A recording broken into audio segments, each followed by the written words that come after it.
जैसा कि आप सब लोग जानते हैं कि साहू जी महाराज ही कहीं ना कहीं हमारे इस मिशन में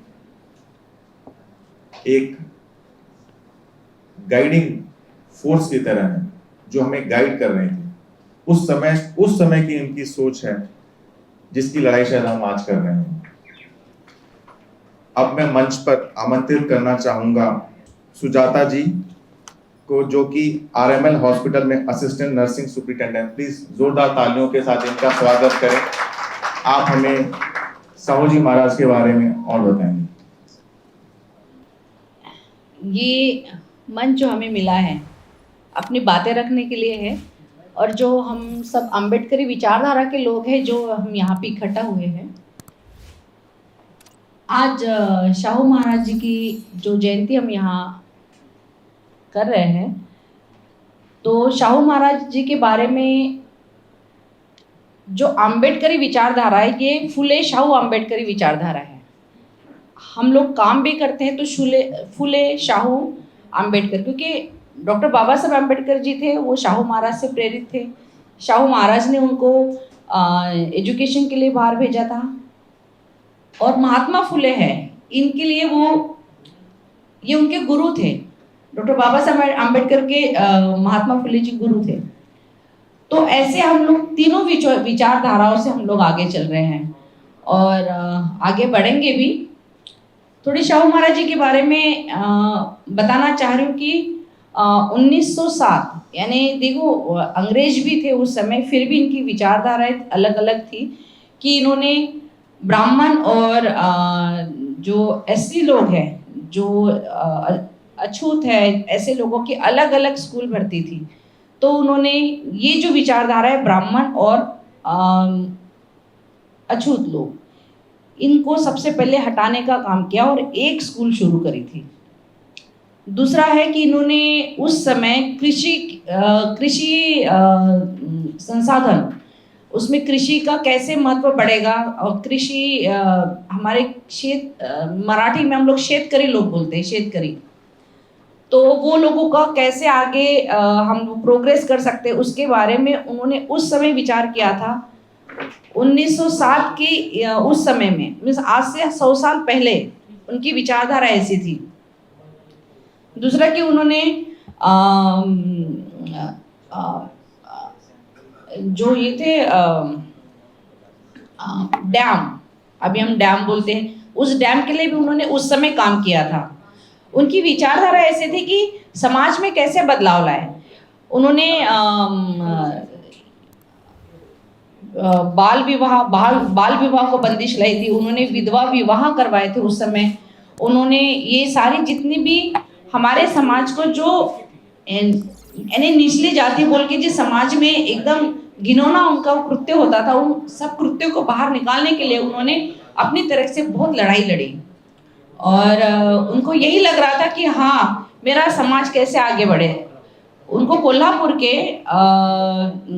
में उनको राजश्री शाहू महाराज उपाधि दी थी, क्योंकि उन्होंने ऐसा काम किया था जो उस समय समाज में किसी भी पर्सन ने नहीं किया था।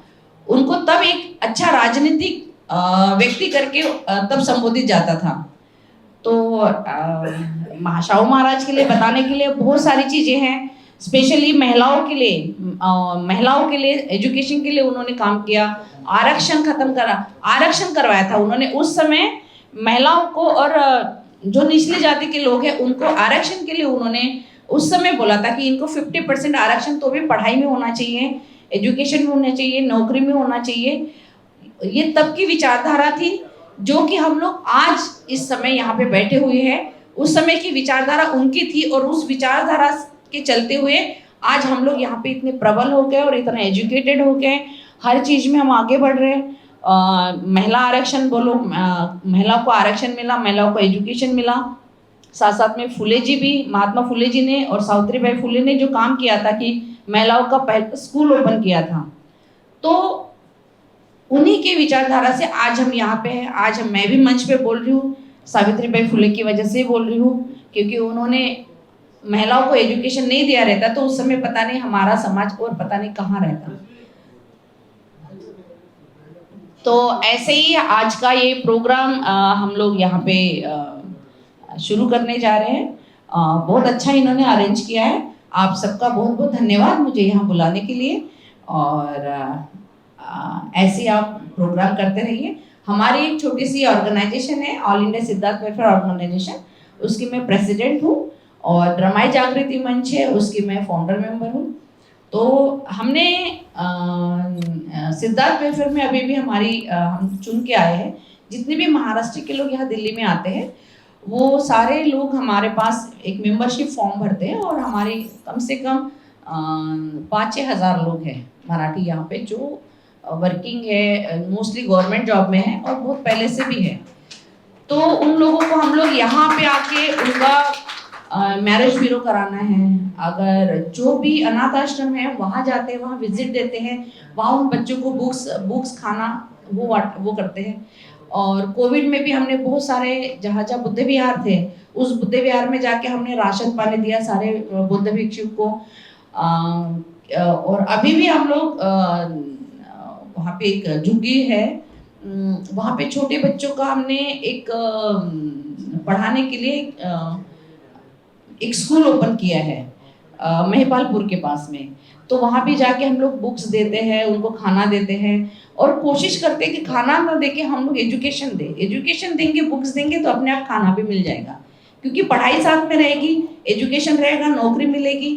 कोई भी नौकरी अगर आप पढ़े लिखे हो तो नौकरी आपको कहीं ना कहीं किसी न किसी मिल जाएगी, किसी न किसी रूप में।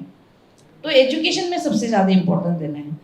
और महिला अगर घर की एक महिला अगर एजुकेट होती है तो वो अपने पूरे परिवार को एजुकेट करती है।